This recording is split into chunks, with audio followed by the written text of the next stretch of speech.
정말 무덤과도 같았던 폐허 위에서 6개월 동안 국민 주권 정부를 운영하시느라 정말 고생 많으셨다라는 말씀을 우선 드리겠습니다. 실제 우리 국민들은 21세기 들어서 두 번의 시민혁명을 했습니다. 첫 번째는 잘 아시는 것처럼 촛불혁명이었고요. 두 번째는 빛의 혁명이었습니다. 두 차례의 시민혁명을 겪었지만 우리 국민들이 피부에 체감할 만한 혁명적 변화는 무엇이었는가라고 생각해 보면 외신 기자들조차도 잘 모르겠다 이런 평가를 하고 있습니다. 우리 정부는 임기 초반 출발할 때 검찰개혁, 사법개혁, 언론개혁 3대 개혁 의제를 걸고 출발했습니다. 스스로 평가하실 때 6개월간 이 세 개혁에 대해서 어떤 평점을 주실 수 있을지 여쭤보고 싶고요. 그리고 또 하나 여쭤보고 싶은 것은 지금 원달러 환율, 고환율 문제 때문에 그 원화 가치 하락 문제가 매우 심각하다라는 지적이 있습니다. 이에 대해서 내부에서 어떻게 점검하고 계시는지 여쭤보고 싶고요. 그리고 위성락 실장님께는 최근 원로들이 이 남북관계 성적 부진에 대해서 매우 비판적인 입장을 밝힌 바 있습니다. 특히나 NSC를 지금과 같은 방식이 아니라 새로운 운영 체제로 변화시킬 필요가 있다라는 지적이 있는데요. 아까 일 차장님께서 밝히신 바에 따르면 이 3대 TF 가운데도 남북관계 TF는 없는 것 같습니다. 그래서 이 부분에 대해서는 좀 이런 지적에 대해서 어떤 입장이신지 여쭤보고 싶고요.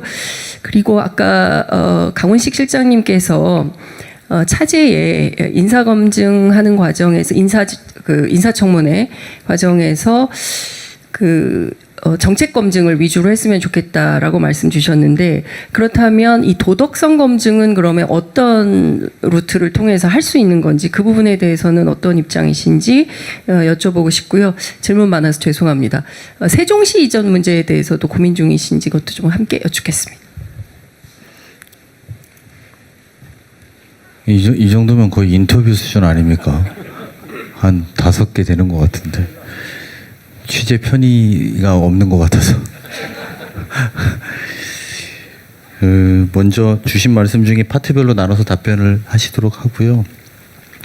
먼저 고환율 정책에 대해서 경제성장수석님이 정책실장이 답변 먼저 드리겠습니다. 예, 환율 문제는 뭐 관계장관 회의들 해서 그 결과에 대해서도 지금 시장과 소통을 하고 있습니다. 여러 구조적 요인에 대한 그 이해들을 공감을 하고 있고요.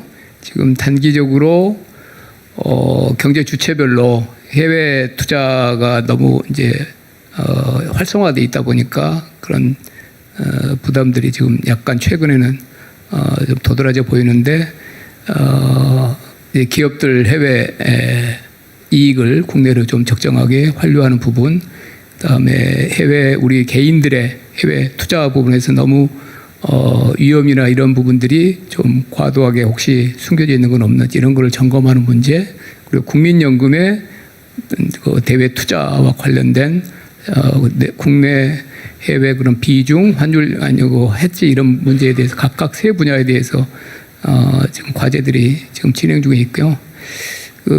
구조적으로 이 미국이나 해외 부분과 우리나라의 성장률 차이, 그 다음에 금리 격차 이런 것들이 있었죠. 해외로 많이 투자가 나가는데, 보면 성장률은 국내 성장이 빠르게 회복되고 있고, 그 다음에 금리 차도 어느 정도 좀 좁혀질 수 있는 그런 여건들이 있기 때문에 저희들은 적정하게 관리할 수 있는 그런 틀을 지금 갖추고 있다고 생각하고 있고요. 지난번에도 말씀드렸는데 대한민국 정부가 이 문제에 대해서 좀 조정이 잘 안 되고 그래서 이렇게 환의 약세 이렇게 베팅하는 그런 움직임도 있다고 그러는데 분명히 말씀드리지만 거기에 대해서 적절하게 대응할 대책을 갖추고 있습니다. 3대 개혁 말씀 주셨습니다. 사법개혁, 언론개혁, 검찰개혁, 언론개혁, 법원개혁 이렇게 표현하겠습니다. 검찰개혁은 어떻게 진행되고 있는지는 대략 알고 계실 것 같습니다.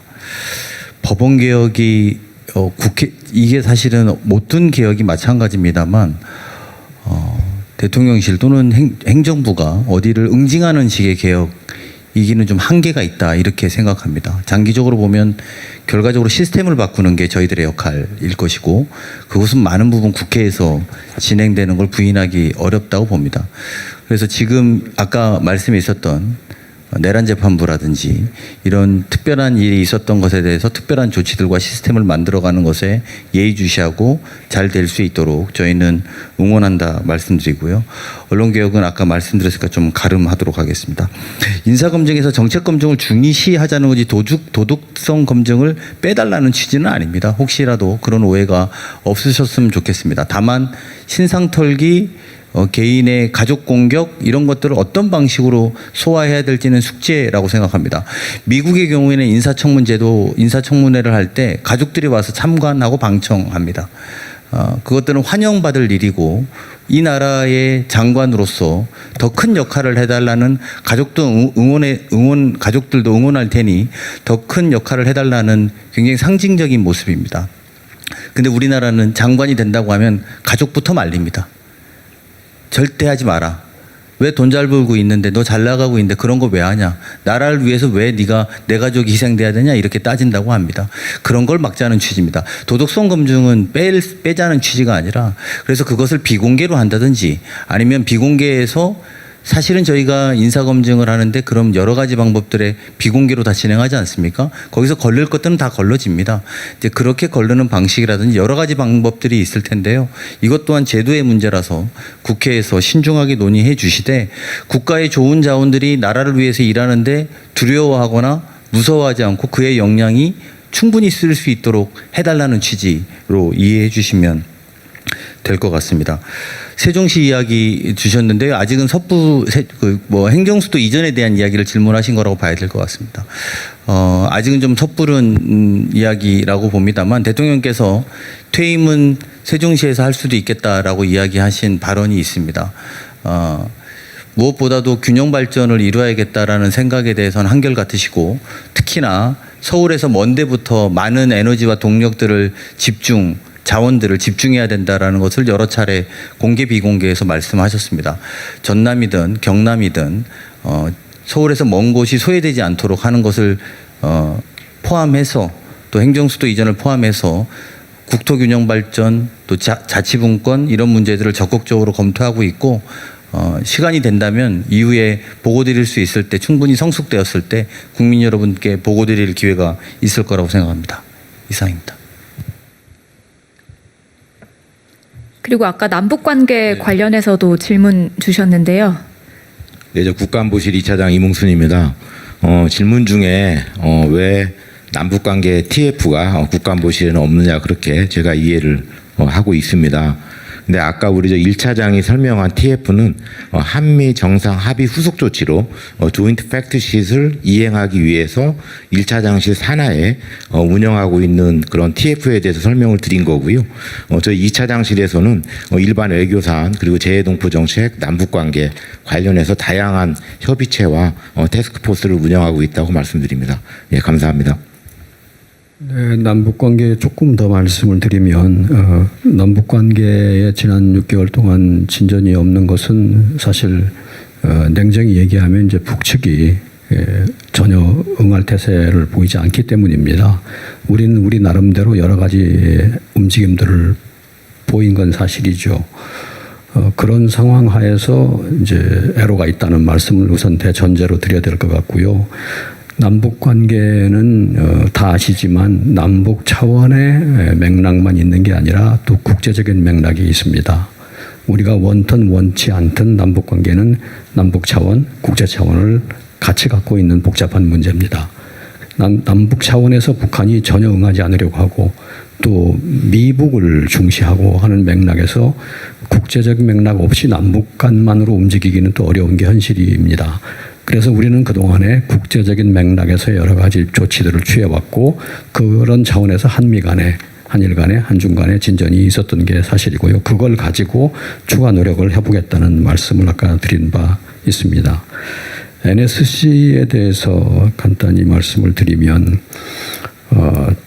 지금 하고 있는 운영체제 예컨대 차장급이 참석하는 이런 제도는 원래 이번에 생긴 것도 아니고 또 누가 말한 것처럼 김아무개가 만들어낸 것도 아니고 김대중 정부 이래 운영되어 왔던 제도와 관행을 따르고 있는 것입니다.